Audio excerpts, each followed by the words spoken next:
Bueno, yo tampoco veo si se está grabando o no, ¿no? Estoy viendo Está solo mi grabando, pantalla. está grabando, sí, está grabando. Bien. Bueno, listo.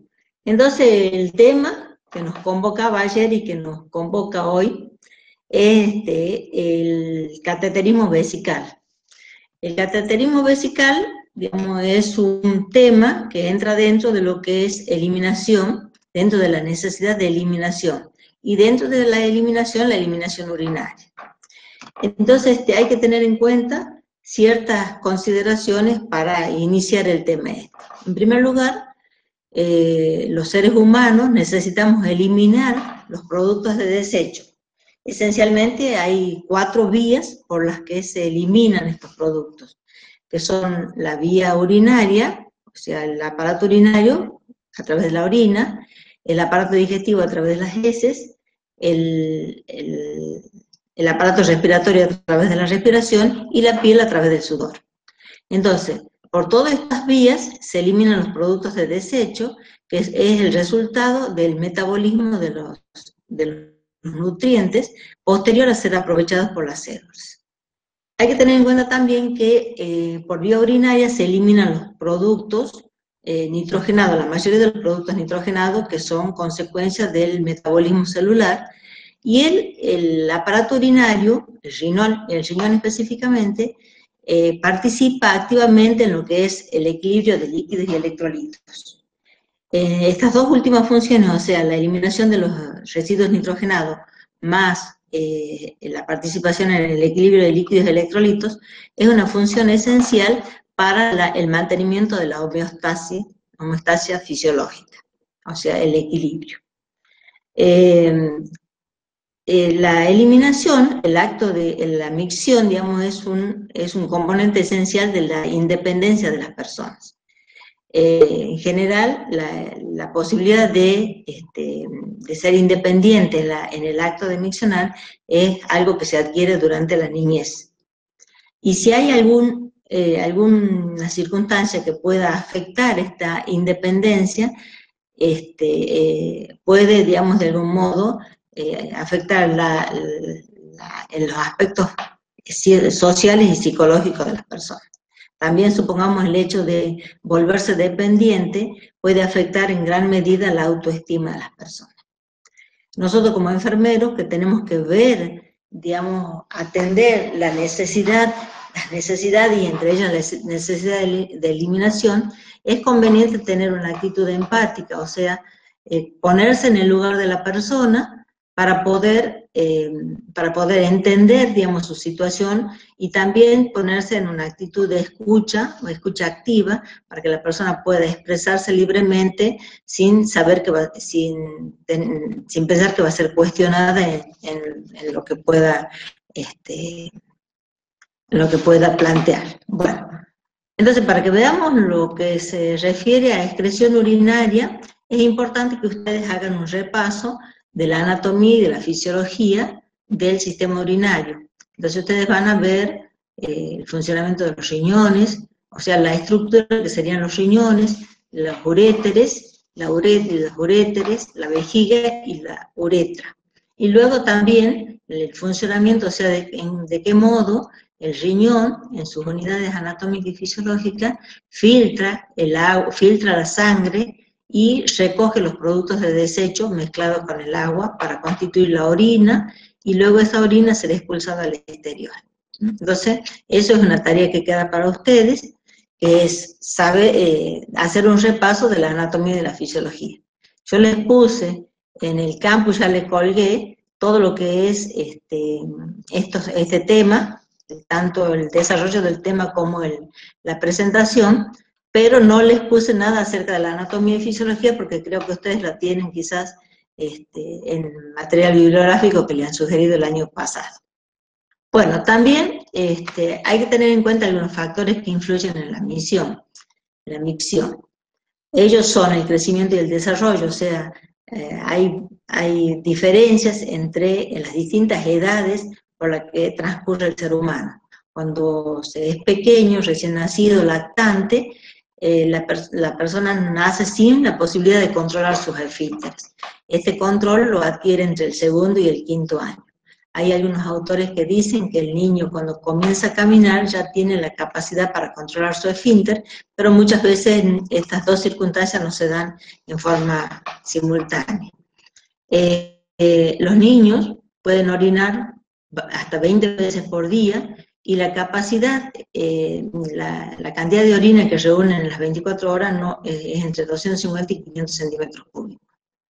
Recién en la edad preescolar, el niño puede tener la capacidad de controlar su esfínter, aunque puede ocurrir que ese control sea durante el día y no durante la noche. Ocurre en esa circunstancia lo que se llama enuresis, o sea, la eliminación involuntaria de orina durante la noche. Y en la edad escolar, el niño ya ha adquirido la capacidad del control de su diuresis, pero también puede ocurrir esta circunstancia que es la enuresis, pero ya se considera un problema, sobre todo cuando el niño ya ha adquirido la capacidad, y esa capacidad,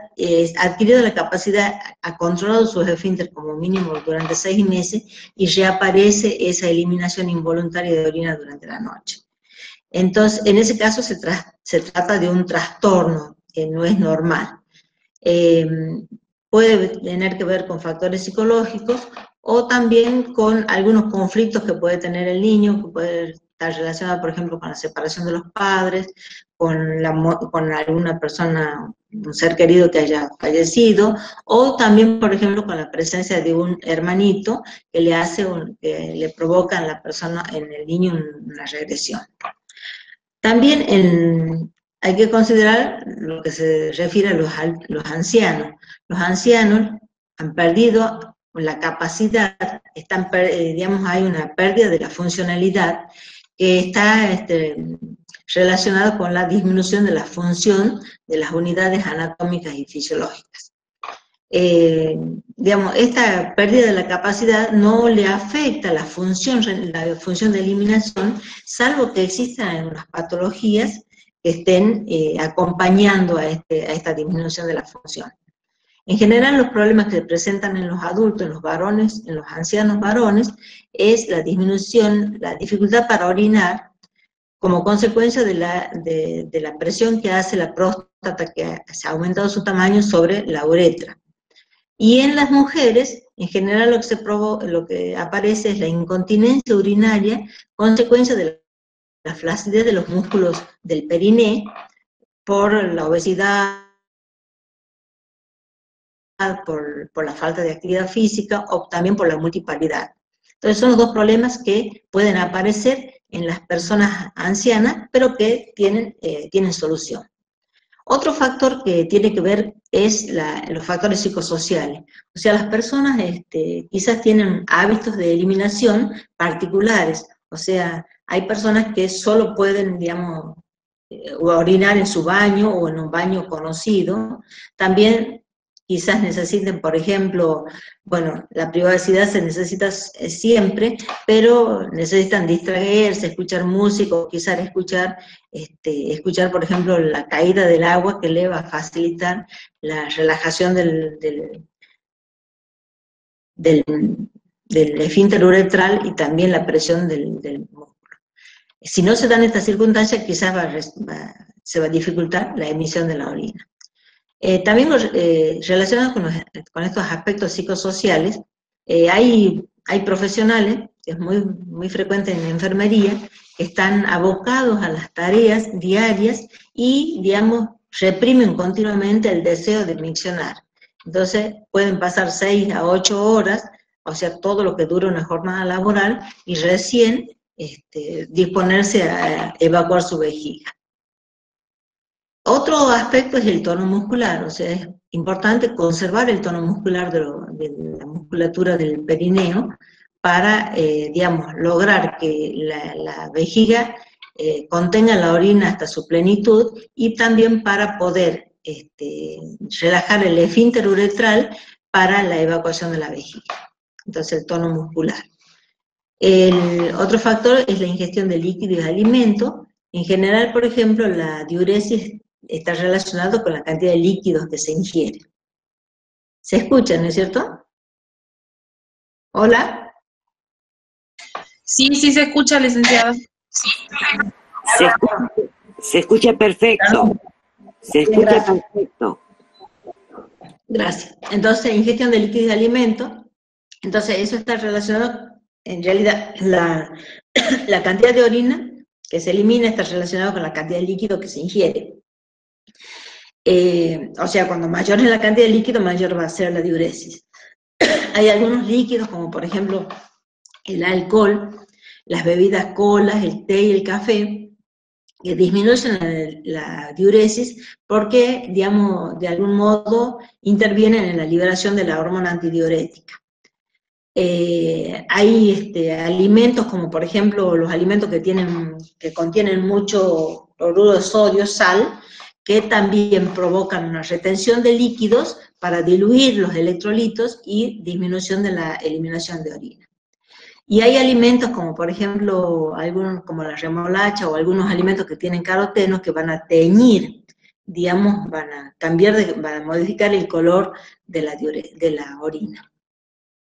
Con respecto a los trastornos patológicos, toda patología, toda enfermedad que afecte la irrigación del riñón va a afectar la producción de orina.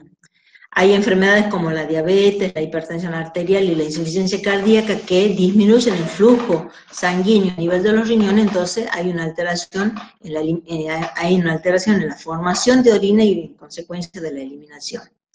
También, por ejemplo, cuando hay pérdidas extraordinarias a través del vómito, diarrea, sudoración excesiva o heridas con muchas secreciones, también puede haber una disminución de la producción de orina si estas pérdidas no están debidamente compensadas, que es lo que hay que tener en cuenta cuando se tiene un paciente con pérdidas extraordinarias.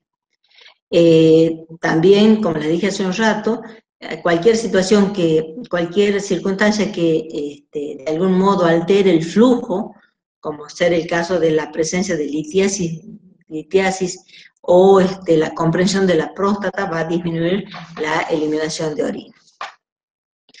En las intervenciones quirúrgicas, también, cualquier intervención del tracto urinario o de órganos cercanos al aparato urinario van a modificar la eliminación de orina. En algunos casos, por ejemplo, cuando se hacen intervenciones de la región abdominal, el hecho de estar sometido a la anestesia, digamos, hace que se presente una situación que es retención urinaria, para lo cual en las primeras horas después en el postoperatorio inmediato hay que colocarle una sonda vesical para que el paciente pueda eliminar su orina y evitar que la vejiga plena vaya a hacer presión sobre la sutura y, por ejemplo, separar los bordes de la herida. Luego hay fármacos y pruebas diagnósticas, por ejemplo, dentro de las pruebas diagnósticas está la citoscopía, ¿no es cierto?, que van a alterar la eliminación de orina, y los fármacos que actúan a nivel, ahí puede haber fármacos que son depresores del sistema nervioso central que van a disminuir la formación de orina, y otros fármacos como por ejemplo los diuréticos, que se utilizan específicamente para que aumente la producción de orina cuando por algún motivo el líquido se está reteniendo en los espacios intersticiales. Bueno, ahora vamos a hablar de algunos conceptos relacionados con la micción. Entonces, hay conceptos relacionados con la producción de orina y conceptos relacionados con la eliminación de orina. Con respecto a la producción de orina podemos hablar de poliuria, la poliuria que es el aumento de la cantidad de orina, o sea, del volumen total de orina en las 24 horas. Entonces se habla de poliuria cuando el volumen de orina eliminado es mayor a 1500 centímetros cúbicos. En general, si hay un aumento de la ingestión de líquido, hay un aumento de la eliminación. Pero hay circunstancias patológicas que producen aumento de la eliminación de orina, como ser, por ejemplo, una descompensación diabética, donde el paciente toma mucho líquido, circunstancia que se llama polidipsia, y elimina mucha agua. Elimina digamos, tiene la poliuria. También, por ejemplo, hay enfermedades como ser la diabetes insípida, donde hay una alteración en el funcionamiento de la hormona antidiurética, donde el paciente pierde una buena cantidad de agua. Poliuria. Otro concepto es la oliguria y la anuria.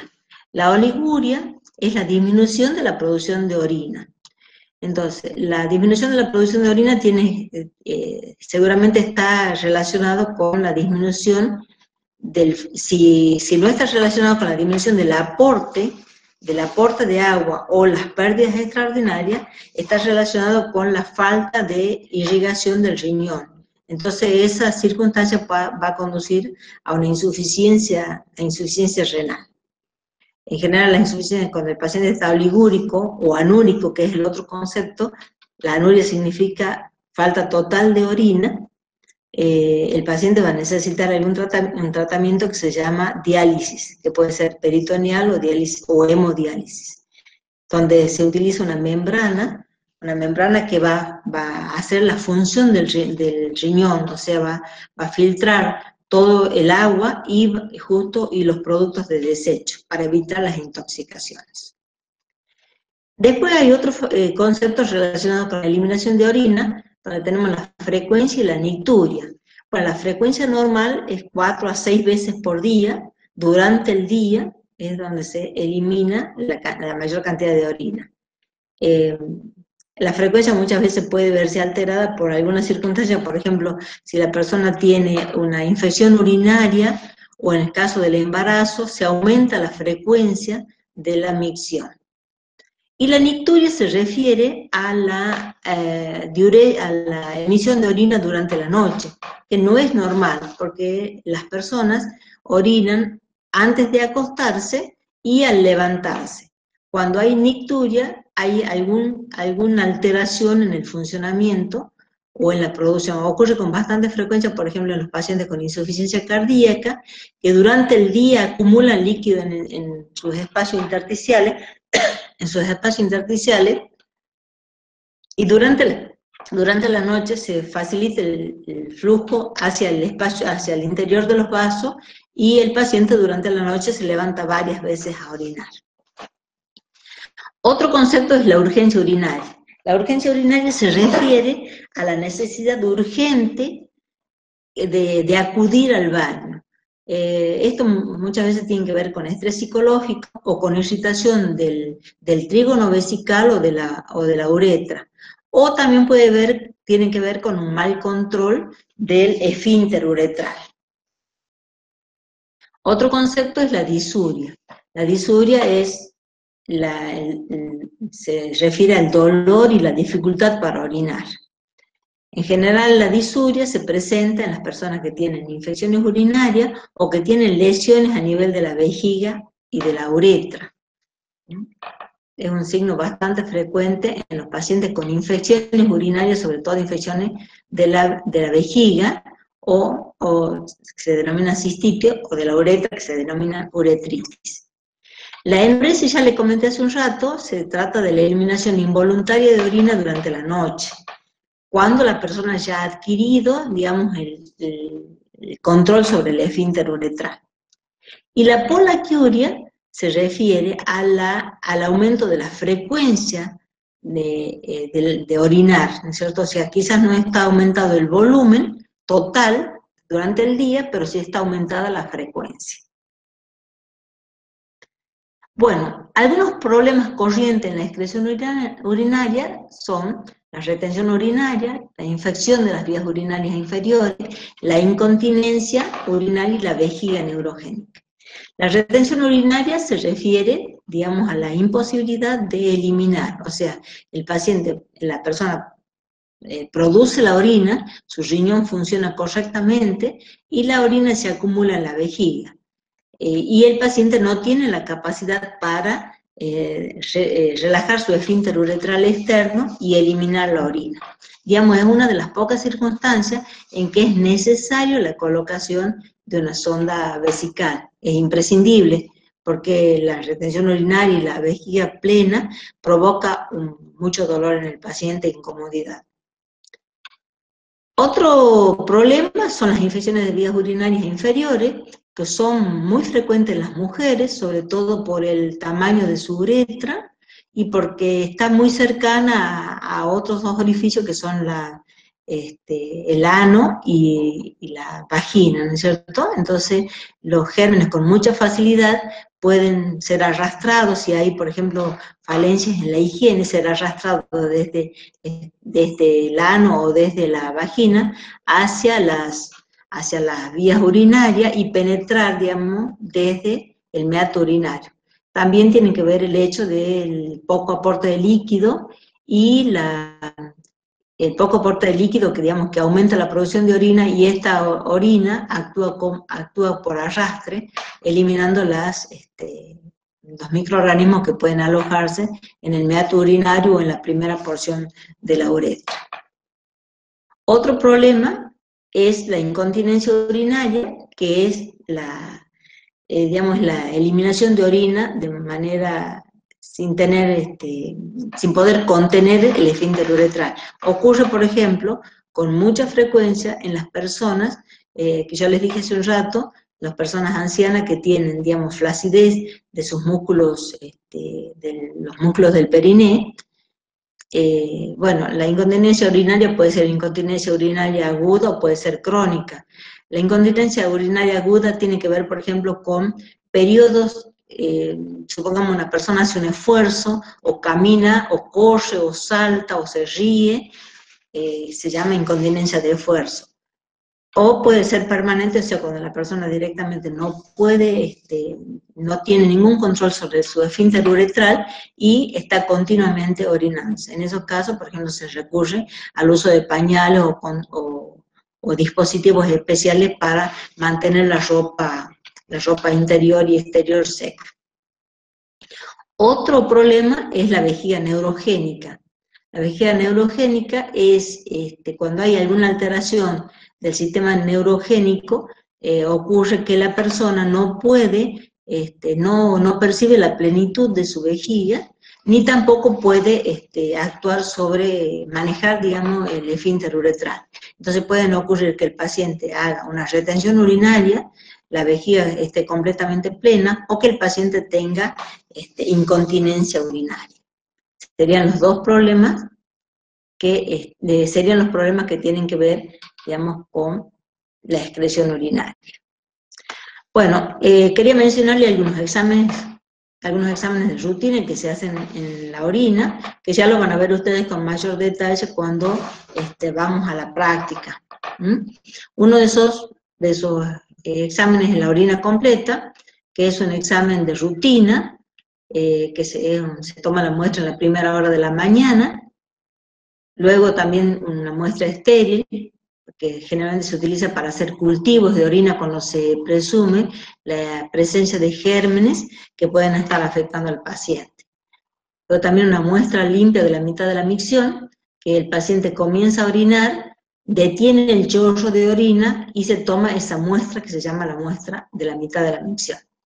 Una muestra de orina de 24 horas, que es el paciente comienza a juntar la orina en recipientes limpios, la segunda orina del día, y luego recoge toda la orina que ha eliminado durante el día, hasta la primera del día siguiente, y se la manda al laboratorio. Bueno, el cultivo que ya les dije, que está relacionado con la obtención de la muestra estéril, también se puede determinar glucosa y cetonas, y también se puede medir la orina residual. O sea, esto es muy importante, digamos, saber que la persona en el acto de orinar ha eliminado toda la orina, porque esta orina residual puede ser, digamos, caldo de cultivo para el desarrollo de gérmenes. Entonces, como medida de prevención para las infecciones urinarias.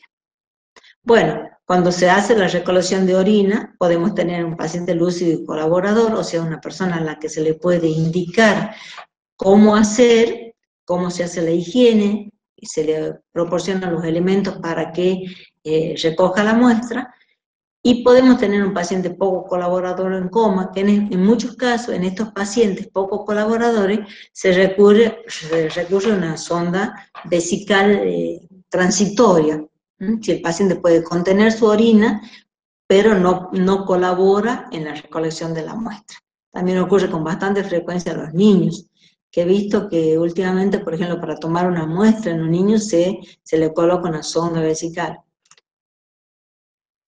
Bueno, como enfermeros participamos nosotros en el mantenimiento de la eliminación normal. O sea, todas estas actividades que tienen que ver con esta función que es la eliminación normal, son actividades independientes de enfermería. O sea, no es necesario que nadie nos diga, nadie prescriba qué es lo que se debe hacer, digamos, para mantener la eliminación normal, como por todo lo que se ha aprendido de la anatomía, de la fisiología, ¿no es cierto? Y los problemas que acarrea la falta de eliminación, nosotros los enfermeros tenemos que mantener a la persona lo más saludable posible. Entonces, ¿qué es lo que se debe hacer para mantener la eliminación normal? Es promover la ingesta de líquido. En general hay que tomar entre 2 y 3 litros de agua por día. Va a depender también, por ejemplo, de la situación. Si hace mucho calor se ingiere mucho más líquido, o si hay alguna pérdida excesiva hay que ingerir mucho más líquido. Entonces, ¿en qué personas ocurre con bastante frecuencia que no ingieren la cantidad de líquido suficiente? En los ancianos, en las personas mayores, a las que hay que estar motivándole para que, digamos, el volumen de líquido ingerido sea el adecuado. También es importante mantener los hábitos de evacuación. En general, cuando la persona está internada, se altera todo la satisfacción de sus necesidades. Si debe permanecer en cama o tiene dificultades para moverse, hay que ver el modo de que la persona evacúe su vejiga. Hay algunas personas que, por ejemplo, consumen poco líquido porque no tienen quien las acompañe al baño o no tienen quien le alcance la chata. Entonces nosotros nos tenemos que asegurar que tome la cantidad de líquido suficiente y que evacúe cuando tenga su necesidad. Ya sea que se lo acompañe al baño o se le proporcione en la unidad, en la cama, los elementos para evacuar, ya sea una chata en las mujeres o un papagayo u orinal en los varones. Acá también es importante asistir al paciente cuando usa el inodoro, o sea, las condiciones en que el paciente que tiene alguna limitación, quizás hay que elevar, por ejemplo, la tapa del inodoro o ponerle agarraderas para que la persona pueda sentarse y levantarse. Y estar atento dentro o fuera del baño, según como permita el paciente, hasta que él termina de satisfacer su necesidad. Bueno, ¿y cómo se hace para prevenir las infecciones? O sea, yo les comenté hace un rato que uno de los problemas que ocurren con bastante frecuencia es las infecciones, y estas infecciones ocurren sobre todo en las mujeres. Entonces, es importante mantener un buen nivel de hidratación.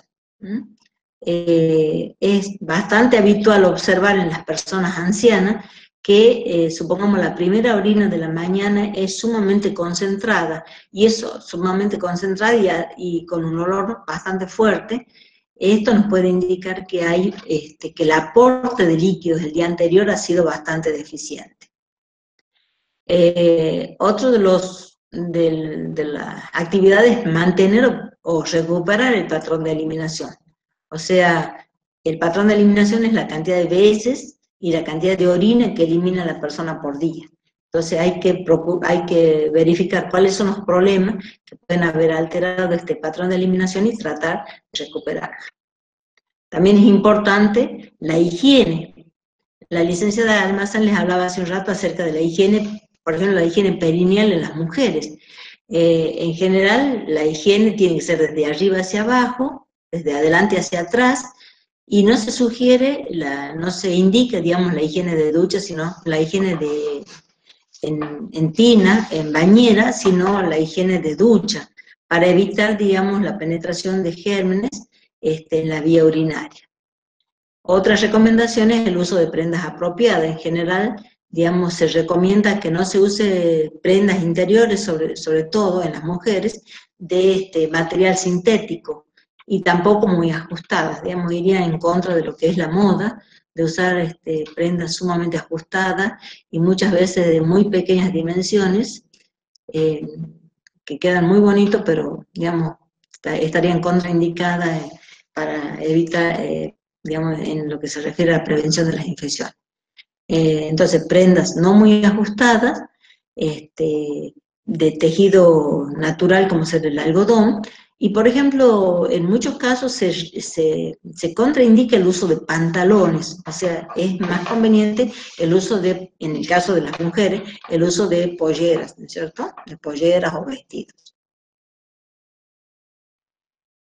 Bueno, ¿cómo se trata la incontinencia?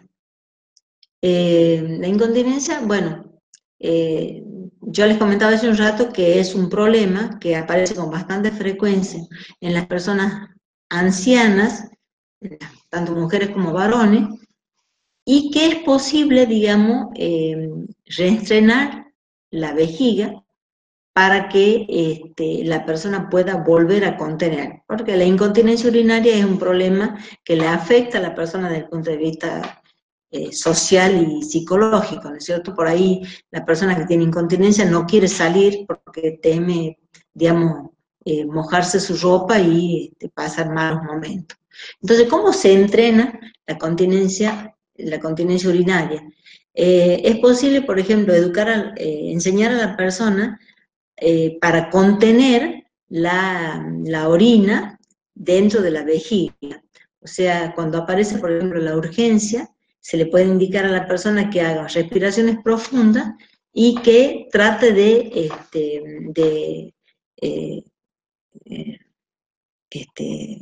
ajustar, no me sale la palabra en este momento, los músculos del periné para evitar la salida de la orina. También, por ejemplo, puede hacerse que el paciente se haga un hábito de orinar cada 2 o 3 horas y esos periodos pueden ir extendiéndose. O sea, el paciente orina en un determinado momento, pasan 2 o 3 horas y vuelve a orinar, entonces se va a recuperar digamos, el hábito de orinar dejando pasar determinados periodos. También, por ejemplo, es importante para el tratamiento de la incontinencia el ejercicio de los músculos pélvicos, que se llaman ejercicios de Kegel. Son ejercicios que, digamos, buscan reforzar el tono muscular de los músculos, del periné, de los músculos del periné. Estos ejercicios pueden ser de contracción y de relajación. Muchas veces, por ejemplo, se le puede enseñar al paciente a que supongamos, empiece a contraer sus músculos en la posición sentado, acostado, en cualquier momento, varias veces en el día, a contraer los músculos desde la zona más baja hacia la zona más alta, y una vez que llegue a la máxima contracción, mantener durante unos 10 segundos, y luego volver a relajar también lentamente. Eso puede recuperar el tono muscular. También la actividad física frecuente recupera el tono muscular de los músculos del periné.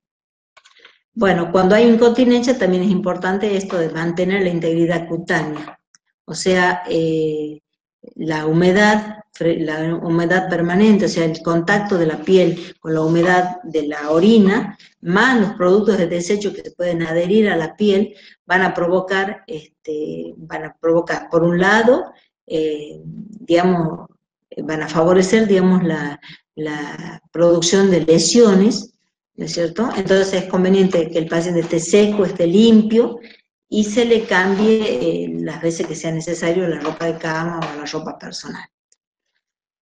Y también otra forma digamos, de tratar la incontinencia, que no sería ya tratar la incontinencia, sino, digamos, darle comodidad a la persona, es aplicación de dispositivos externos de drenaje, que se utiliza en los varones, un condón que tiene un dispositivo para conectar a una bolsa colectora. Entonces la persona no trata la incontinencia, pero la incontinencia esa no le provoca problemas en las interrelaciones sociales, ¿no es cierto?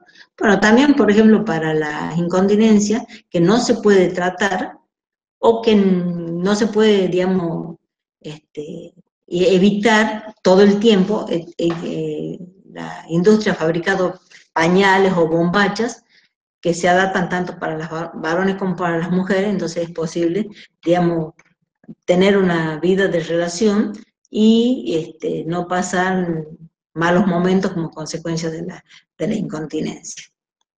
Bueno, entonces acá vamos a hablar de lo que es el sondaje vesical. El sondaje vesical, que bueno, no sé si logran leer lo que dice ahí, son un grupo de enfermeras que están peleando por colocarle una sonda vesical a una mujer, que dicen que es, bueno, está comprobado que es mucho más difícil colocarle una sonda vesical a la mujer que al varón. Entonces estas pobres enfermeras están tratando de encontrar el meato urinario. Bueno, el sondaje vesical está indicado en el tratamiento de la retención urinaria, ¿cierto? Retención urinaria. Tiene pocas indicaciones. Muchas veces, por ejemplo, cuando hay incontinencia urinaria y se quiere, por ejemplo, cicatrizar una lesión que se ha provocado en la piel, por ejemplo, una úlcera por presión, se coloca una sonda vesical a una persona, pero no está, o sea, el sondaje vesical trae como consecuencia las infecciones urinarias, o sea, a la corta o a la larga va a haber una proliferación de gérmenes tanto en la sonda como en el interior de la vejiga, y se va a provocar la infección urinaria. Por supuesto que va a depender de los cuidados que se proporcionan. También el sondaje vesical, por ejemplo, trae como consecuencia las infecciones urinarias, que son las infecciones intrahospitalarias que ocurren con mayor frecuencia. Entonces, ¿en qué caso se indica un sondaje vesical? Cuando se quiere aliviar la distensión vesical aguda, en los casos que yo le comentaba, cuando hay, por ejemplo, una vejiga neurogénica, o cuando hay compresión en la uretra, en el caso de hiperplasia prostática. Entonces es conveniente colocar una sonda vesical para aliviar esa distensión. En el posoperado inmediato de cirugías abdominales, por ejemplo, se coloca una sonda vesical. Para el tratamiento prolongado en pacientes con incompetencia vesical. Para obtener una muestra de orina, para medir el volumen residual postmisional, muchas veces, por ejemplo, se le pide al paciente que orine todo lo que él pueda orinar, y a continuación se coloca una sonda vesical que se va a colocar y se va a sacar para retirar el resto de orina. Entonces, de ese modo, se puede medir cuánto queda de volumen residual. Recuerden ustedes que les comentaba que ese volumen residual de orina, digamos, puede ser un caldo de cultivo para la producción de infecciones urinarias. Y luego también en la retención urinaria, o sea, cuando no se puede, el paciente por una, digamos, de forma transitoria o rutinaria, o transitoria o definitiva, no puede eliminar su orina.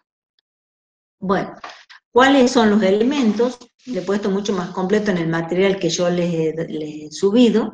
Bueno, necesitamos material para la higiene perineal, o sea, previo a hacer un sondaje vesical hay que hacer una higiene perineal correcta, o sea, para disminuir la proliferación de gérmenes, para disminuir las colonias de gérmenes en los alrededores del meato urinario, tanto en varones como en mujeres. Necesitamos un catéter o sonda vesical, que ya vamos a comentar que hay distintos tipos. Necesitamos guantes estériles. Los guantes estériles son imprescindibles porque esto es una técnica estéril, o sea, desde el momento que se prepara el equipo y se comienza a operar en el paciente, es necesario que se mantenga la esterilidad, de modo que la sonda penetre en la vejiga estéril. Luego se contaminará la perisonda, se contaminará el meato urinario, pero al menos en el primer momento tiene que penetrar de manera estéril. Se necesita un impermeable, o sea, para colocar debajo del paciente, para evitar mojar la cama. Se necesita una solución antiséptica porque después de la higiene perineal se hace una antisepsia de la zona alrededor, desde el meato urinario hacia alrededor. Una bolsa colectora, que es, digamos, un elemento que se utiliza para constituir un sistema cerrado, de manera que no haya ningún punto, un punto para que puedan penetrar gérmenes, digamos, en lo que fluye la orina. Una jeringa precargada, que generalmente se utiliza agua destilada estéril, nunca se utiliza solución fisiológica, porque la solución fisiológica puede precipitar y obstruir, digamos, el pequeño canal por donde se inyecta el agua para insuflar el balón. Se necesita un lubricante hidrosoluble, gasas para hacer higiene perineal, gasas para hacer higiene, para hacer la antisepsia, una pinza tipo Kosher, una compresa perforada, que también se llama compresa fenestrada, o sea, es una compresa que tiene una perforación en el centro, de manera que me permite limitar más el campo donde se va a trabajar. La sábana superior o toalla, tengan en cuenta ustedes que es sumamente importante mantener, digamos, proteger el pudor del paciente. Y vamos a trabajar en una zona que generalmente está cubierta. Sábana superior se puede utilizar la sábana que tiene el paciente, y si por H o por B no se la puede utilizar, se cubre el tórax del paciente y los miembros inferiores con una sábana. También necesitamos buena iluminación, porque si ustedes observan la figura que les mostré hace un rato, por ahí es complicado encontrar el meato urinario, sobre todo en las mujeres, entonces una buena iluminación es imprescindible. Bueno, acá hay algunos elementos del equipo. Acá tienen ustedes sondas, que hay de distintos tipos, que están bien explicadas en el material que yo les puse. Acá hay distintos tipos de bolsas colectoras. Bueno, acá hay sondas. No logro ver bien qué más hay. Bueno, acá tenemos distintos tipos de sondas. Son las Nelaton, de varones y de mujeres.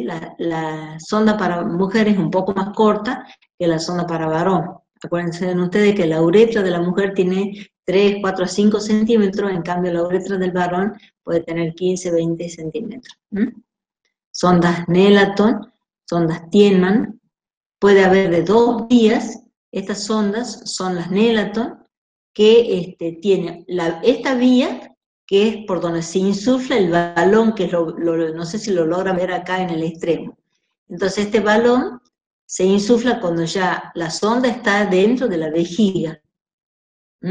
Y por esta vía, que es una vía de mayor calibre, drena la orina, y acá se conecta a la bolsa colectora. Y esta sonda de 3 vías, que es una vía para insuflar este globo, otra vía para que drene la orina y otra vía para irrigar. En general se utilizan estas sondas de 3 vías cuando el paciente, por ejemplo, ha sido sometido a una cirugía del aparato urinario, por ejemplo, en el caso de los pacientes que le hacen cirugía de la próstata, que digamos, hay un sangrado bastante importante, entonces se inyecta solución fisiológica, ¿no es cierto? Esa solución fisiológica impide que se formen coágulos, y lo que está dentro de la orina, dentro de la vejiga, drena a través de esta vía y va a la bolsa colectora. Bueno, ¿qué criterio vamos a utilizar para seleccionar un catéter? Es importante tener en cuenta cuánto va a durar el tratamiento. Entonces, si el tratamiento va a ser corto, se utiliza, por ejemplo, se puede utilizar una sonda de una sola vía, de plástico, ¿no es cierto?, o de PVC. Entonces, se va a durar poco tiempo. Si el tratamiento va a ser muy prolongado, se utilizan las sondas de látex o de caucho, y también vienen sondas de silicona, que las sondas de silicona son las que, digamos, se prefieren, son bastante caras, pero se prefieren para cuando el paciente necesita un tratamiento, digamos, cuando el sondaje va a ser permanente, porque hay personas que están en sus casas y están con sonda vesical. Esa sonda de silicona se cambian cada 2 o 3 meses, según indicación del fabricante. Quería hacer un comentario con respecto al látex. que he leído que hay muchas personas que tienen alergia al látex, o sea, el látex prácticamente se está desterrando dentro de los elementos que se utilizan en la atención hospitalaria. ¿Mm? También es importante determinar, elegir una sonda de longitud apropiada, teniendo en cuenta en quién va a ser colocada, ya sea de un varón o una mujer. El calibre adecuado, o sea, generalmente se comienza con un calibre pequeño, 14 a 16 en las mujeres y de 16 a 18 en los varones, y luego seguramente cuando haya una dilatación de la uretra va a ser necesario aumentar el calibre para evitar que haya una pérdida a través de la perisonda.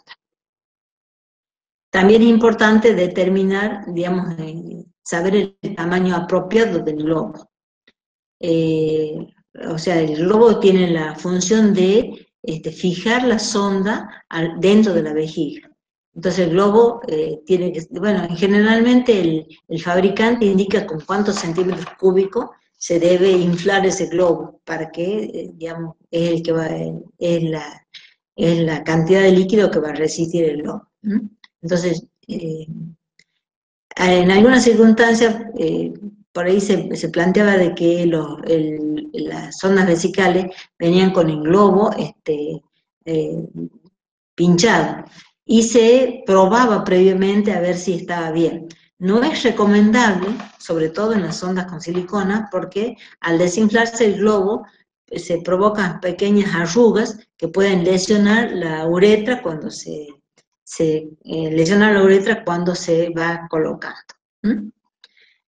Bueno, entonces algunas intervenciones de enfermería, que nosotros también les decimos cuidado, previos al procedimiento, hay que planificar el procedimiento, o sea, tener en cuenta la prescripción del médico, ¿no es cierto? La prescripción del médico, valorar al paciente, o sea, por ejemplo, se puede dar una lectura acerca de cuáles son, por qué motivo, digamos, se le está colocando una sonda al paciente, y también valorar, varones, mujeres, niños, es grande, es adulto, es un adulto joven, ¿no es cierto? Valorar cuándo ha orinado, cuánto orina, desde hace cuánto tiene dificultad para orinar, todos los aspectos que tienen que ver con la valoración del paciente en relación con este procedimiento.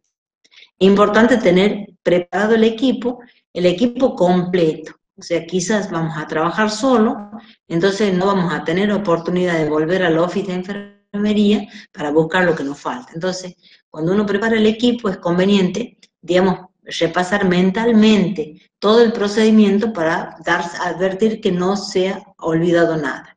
Incluso, por ejemplo, cuando se trabaja con un ayudante, es conveniente llevar el equipo totalmente completo, porque digamos, eso demuestra, hace ver, digamos, un profesional eficiente, un profesional, digamos, que pretende hacer las cosas del mejor modo posible. También es importante preparar el ambiente, o sea, el ambiente tiene que ser un ambiente privado, o sea, se coloca biombo, si el paciente está acompañado con otras personas en la unidad, generalmente en los hospitales las salas son grandes y hay muchos pacientes en el mismo ambiente, entonces es conveniente rodearlo con biombo,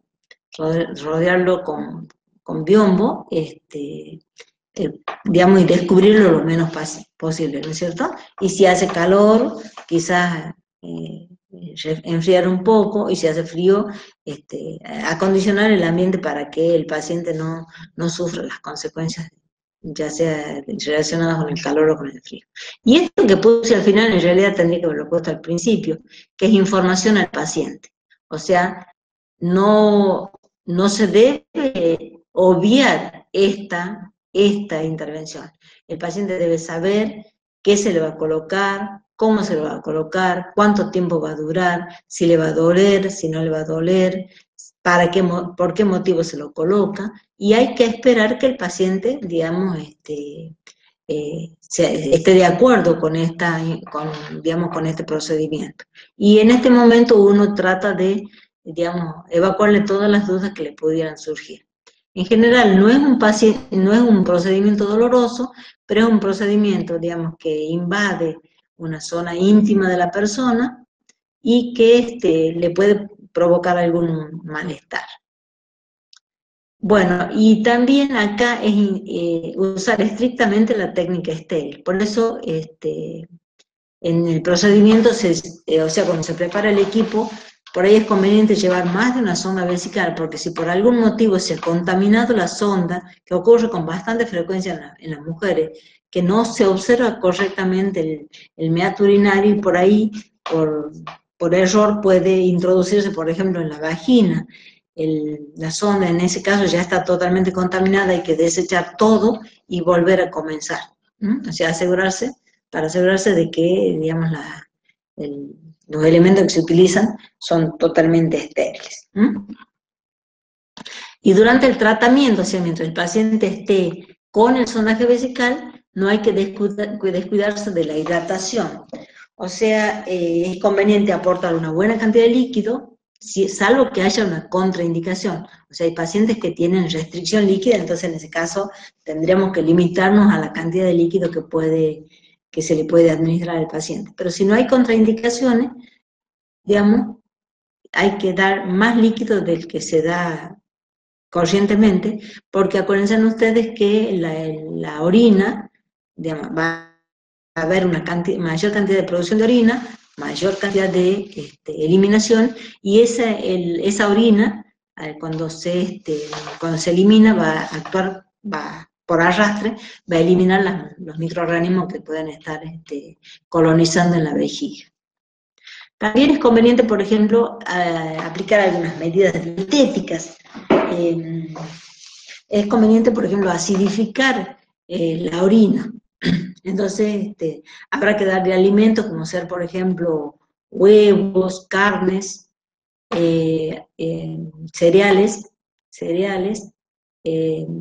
arándano, que son arándano, frutilla, y tomates, que son alimentos que acidifican la orina. Y hay otros alimentos, como ser, por ejemplo, los lácteos, no me acuerdo en este momento, las legumbres que, digamos, alcalinizan. Entonces es conveniente, dentro de lo posible, proporcionarles alimentos que acidifiquen o sea, que disminuyen el pH de la orina. O luego los cuidados perineales, o sea, la higiene diaria y las veces que sea necesario, tanto del periné como de la sonda vesical. O sea, es conveniente que cuando se haga la higiene perineal a un paciente que está con la sonda vesical, también se haga una limpieza de la sonda, o sea, un lavado de la sonda, o sea, de la porción, por supuesto, que está por fuera de la uretra. Y ahí se aprovecha para retirar las secreciones que pudieran estar adheridas en la sonda cerca del meato urinario. También hay que cuidar el dispositivo, o sea, hay que evitar que haya obstrucciones. Muchas veces el paciente, por ejemplo, cuando gira, hace un acodamiento de la sonda y hay una obstrucción. Entonces la orina, en lugar de fluir libremente, la orina se va acumulando en la vejiga. También las tensiones, o sea, muchas veces ocurre que si se lo levanta el paciente o se lo pasa a la silla de rueda, la sonda vesical queda fija, digamos, no se ha tomado la precaución de desprender del travesaño de la cama, entonces el paciente, digamos, quiere llevarse a la cama, pero arrastrando con la sonda vesical. También es importante el drenaje, o sea, el drenaje de la orina, que por ejemplo la bolsa colectora esté en un nivel inferior a la vejiga del paciente, para que no haya ninguna dificultad en el drenaje. A ver, acá no lo he puesto, pero supongamos, también es importante evacuar la bolsa colectora antes que esté completamente llena, porque si la bolsa colectora se llena completamente, la orina puede ascender a través del circuito, ¿no es cierto?, y volver hacia la vejiga. Recuerden ustedes que dentro de la vejiga la orina está estéril, pero a medida que va fluyendo hacia la bolsa colectora puede contaminarse. O sea, el hecho de tener un circuito cerrado, digamos, es una de las medidas que se toman para evitar la penetración de gérmenes en algún lugar del circuito, porque ustedes tienen varias conexiones, la conexión de la sonda con la bolsa colectora, y luego tienen el sistema de drenaje de la bolsa colectora. Son los 3 puntos, y el lugar de inserción, o sea, en el meato urinario, son los 3 puntos donde pueden penetrar gérmenes si, digamos, este circuito se abre. Y también es importante tener en cuenta el flujo de orina, ¿no? O sea que eso va a estar relacionado con la cantidad de líquidos que la persona ingiera. Con respecto al cambio de sonda, va a depender, digamos, del tipo de sonda. Hay sondas que se las debe retirar lo más rápidamente posible, y hay sondas que pueden permanecer durante mucho tiempo. Pero una cosa importante que debe observar la enfermería es que si la sonda no hace falta, hay que extraerla lo más rápidamente posible. Por ahí ocurre que el paciente le han colocado una sonda cuando ha ingresado, por ejemplo, en la guardia, y nadie ha advertido que el paciente está con sonda vesical, porque no se ha hecho una buena valoración del paciente al ingreso, y en un buen momento el paciente dice, ¿cuándo me van a sacar esto que tengo entre las piernas? Y bueno, y uno advierte y se le retira. Ya el paciente no tiene la necesidad. O sea que nosotros los enfermeros tenemos que estar atentos a que si el paciente no lo necesita, hay que retirarse. Bueno, otra de las intervenciones es la extracción de la sonda. Si la sonda, por ejemplo, ha durado poco tiempo, ha estado durante poco tiempo, el paciente quizás no va a necesitar reeducar su vejiga. Pero si el paciente ha estado mucho tiempo con sonda, es necesario, digamos, el paciente cuando está con sonda, ¿qué pasa? La orina, a medida que se va formando, va fluyendo hacia la bolsa colectora. O sea, en ningún momento la vejiga está totalmente plena, ¿cierto? Y el paciente no tiene control sobre su esfínter uretral, ¿cierto? Entonces, cuando ha pasado mucho tiempo, esta vejiga que nunca ha llegado a estar plena, se vuelve flácida, Entonces, posiblemente el paciente, cuando se le retire la sonda vesical, la persona va a tener incontinencia de orina, porque la vejiga no tiene la capacidad de llenarse completamente y de relajar el esfínter, y la persona tiene la posibilidad de relajar el esfínter uretral cuando desea orinar. Entonces, para eso hay que reeducar. ¿Cómo se puede hacer? 2 o 3 días antes de que el paciente, de que se le retire la sonda, se puede comenzar a pinzar la sonda, dejarla 3 o 4 horas hasta que haya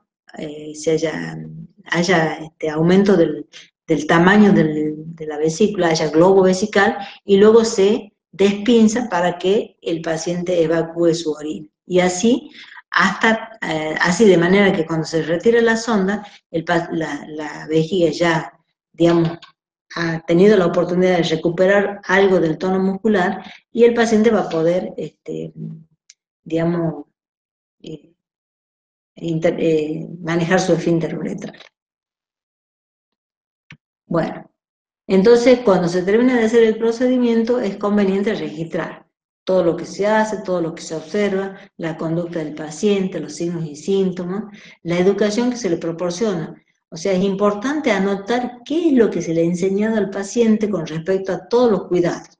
Eso no quiere decir que el paciente se va a hacer cargo de los cuidados. Eso significa que el paciente sabe, y que, bueno, nosotros nos tendremos que hacer cargo de lo que nos corresponde. Entonces, recordar que todo lo que está escrito está hecho. Así dicen los jueces. Lo que no está escrito no está hecho. Así que uno puede, digamos, jurar que lo ha hecho, pero si no está escrito, no está hecho. ¿Mm? Bueno, ¿alguna pregunta?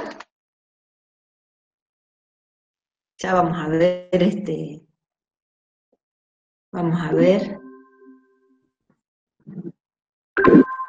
¿Se escuchó? Sí, ya está detenida la grabación. Bueno, gracias por escuchar, gracias por la paciencia.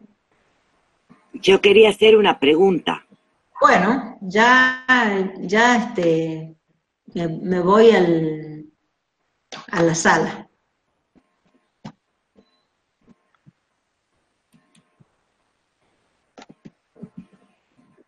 Dejo de compartir y voy a la sala.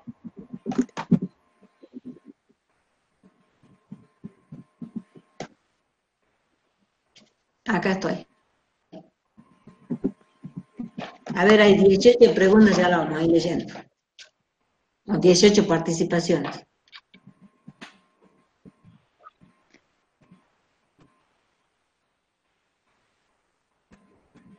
No sé si las ves o querés que vayas leyendo, que yo las vaya leyendo. Bueno, a ver. Sí. Preguntan si para Después le escuchamos a la retirarla, licenciada. sí, preguntan si para retirar la sonda cuando ya no la necesita, si nosotros lo podemos hacer o si se necesita la indicación médica. Sí, en general sí necesita la indicación médica, pero nosotros, por ejemplo, podemos sugerir, o sea, si el paciente ya no necesita el sondaje vesical y no necesita porque el paciente ya está recuperado, ya digamos, ha superado el proceso por el cual se le colocó la sonda vesical, muchas veces el médico no está teniendo en cuenta que el paciente está con sonda vesical. Entonces nosotros que estamos más cerca del paciente y lo vemos todo el tiempo y muchas horas en el día, podemos sugerir la retirada de la sonda. Pero en general es necesaria la prescripción del médico. Otra pregunta dice, ¿qué tipo de líquidos se introducen en el globo de la sonda para insuflarlo? Muy bien, no lo dije, es agua destilada estéril. No se recomienda el uso de solución fisiológica, yo les comenté eso, si me acuerdo, pero lo que se utiliza es agua destilada estéril. A mí me ha pasado una vez que yo, cuando todavía no sabía que no se debía inyectar, fue imposible romper el globo vesical, o sea, fue imposible desinflar el globo, digamos, que fija la sonda dentro de la vejiga. Entonces hubo que, bueno, un enfermero experto le inyectó no sé qué sustancia para romper el globo y recién pudimos sacarla a la sonda vesical. O sea, no se recomienda las soluciones, la solución fisiológica, por ejemplo, para ¿Puedo el agua. agregar algo? Sí. Con respecto a la solución fisiológica, muchas veces lo que ocurre es que dada la temperatura corporal, las sales que la integran se cristalizan, ¿no es cierto? Se solidifican y eso impide que después se pueda retirar, o sea, desinsuflar el balón y retirar la sonda. Claro. O sea, el calibre del conducto de la vía por donde se insufla el balón es muy pequeño.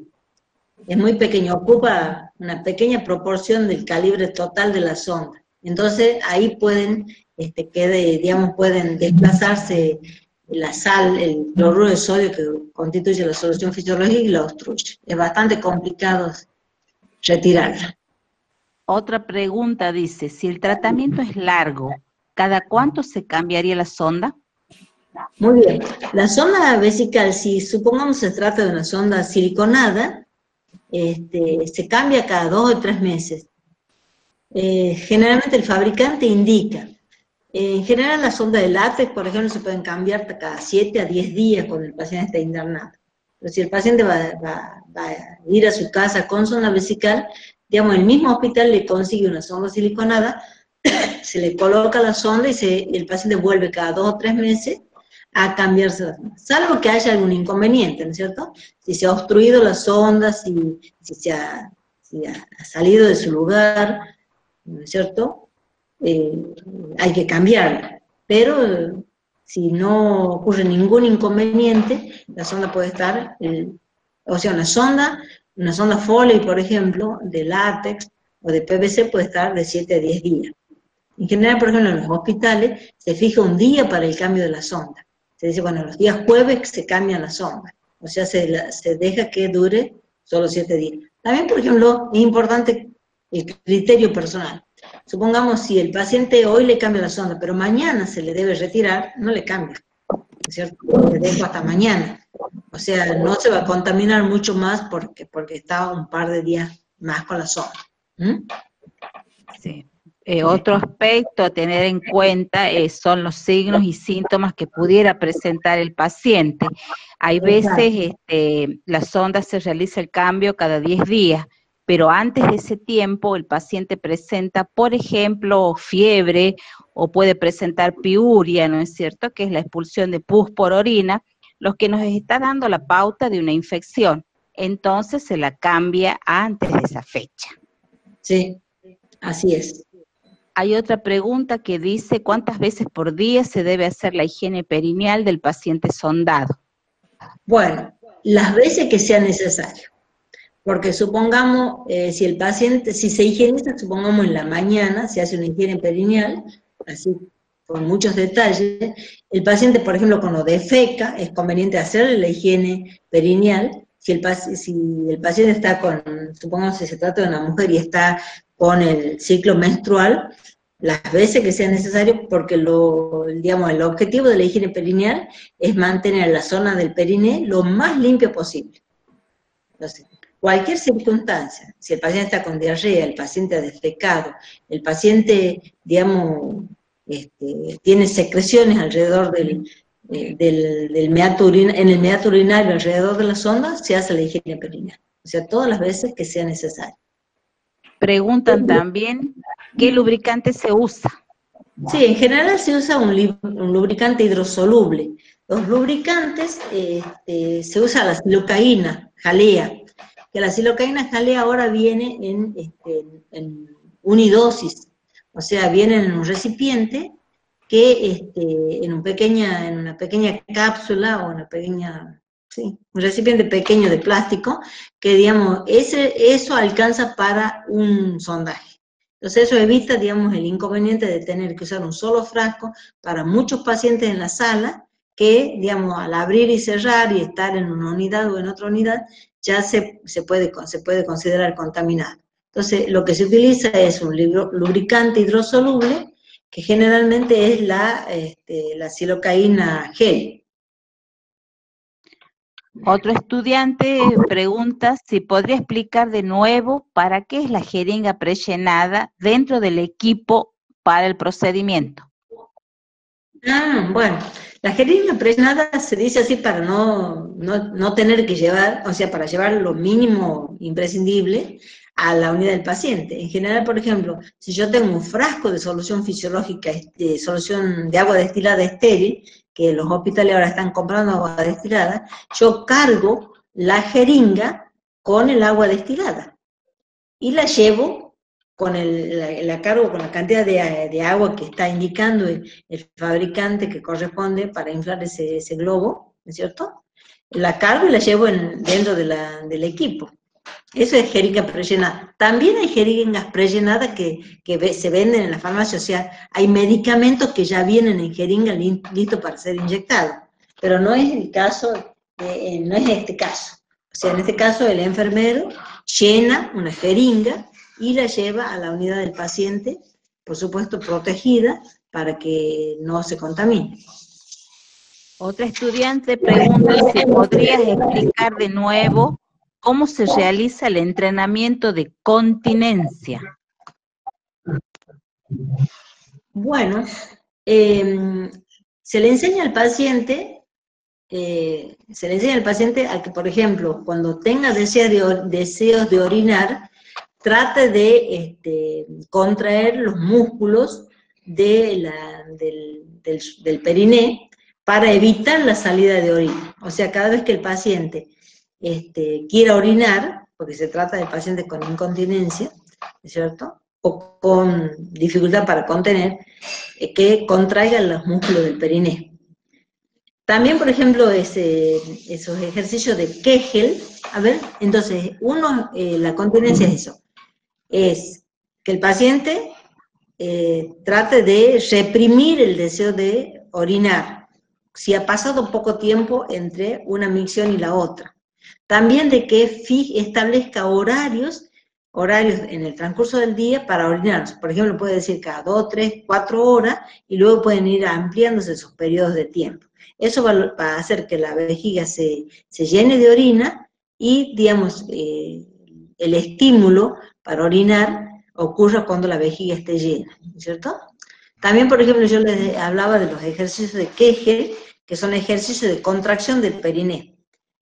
Hay algunos autores que dicen, bueno, que se le haga pensar al paciente que se está subiendo en un ascensor, entonces cuando está totalmente relajado está en la planta baja, y a medida que va contrayendo es como que sube el primero, segundo, tercero y cuarto piso. En el cuarto piso, o sea, en la máxima contracción, el paciente mantiene un rato la contracción y luego va relajando lentamente hasta llegar al primer piso. Y eso lo tiene que hacer varias veces en el día. Puede estar sentado, puede estar acostado, puede estar parado y puede hacer esos ejercicios. O sea, lo importante es que la persona le interese y le interese y quiera lograr la independencia, ¿no es cierto? También es importante que la persona esté lúcida, esté consciente y tenga cierto grado de movilidad. No sé si he contestado.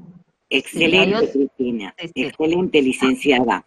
Lo importante es siempre que se realice ese ejercicio que menciona usted últimamente. Son contracciones de los músculos vesicales y de los músculos perianales.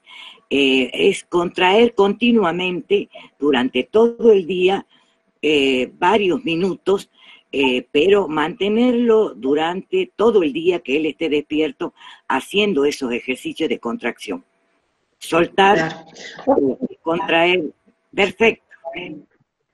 Otra cosa que me olvidé de decirle, que otra parte, o digamos, también se le puede pedir al paciente que, por ejemplo, cuando orine, trate de cortar el chorro, o sea, contraiga el esfínter uretral y corte el chorro. También ese es un ejercicio de los músculos que constituyen el esfínter uretral. Corta el chorro, luego vuelve a relajar y siga orinando. Es otra forma digamos, de lograr la continencia. Otra pregunta acá dice en caso de... Estos ejercicios también están aconsejados para la gente de la tercera edad, al adulto mayor, que sufre de incontinencia, que tiene que continuar durante toda su vida haciendo estos ejercicios de contracción y relajación de los músculos uretrales y periuretrales. Bien. Acá dice, en caso de niños, ¿qué sondas se usan? Si es para un sondaje vesical permanente o intermitente sería, porque dice que por cierta patología debe realizar sondaje vesical varias veces al día. Bueno, es el mismo tipo de sondas de calibre menores. Digamos, no hay diferencia en eso. Si el niño debe usar permanentemente un sondaje vesical, se le coloca una sonda de silicona. Son de pequeño calibre, de muy pequeño calibre, y de los distintos materiales. Y también, digamos, va a tener 2 vías, 3 vías o 1 vía, de acuerdo a la necesidad de la persona, del niño. Generalmente para el drenaje intermitente se utiliza la sonda de Nelaton. Sí. Sí. Sí, la sonda de Nelaton, o sea, se coloca la sonda, se evacúa la vejiga y se retira la sonda.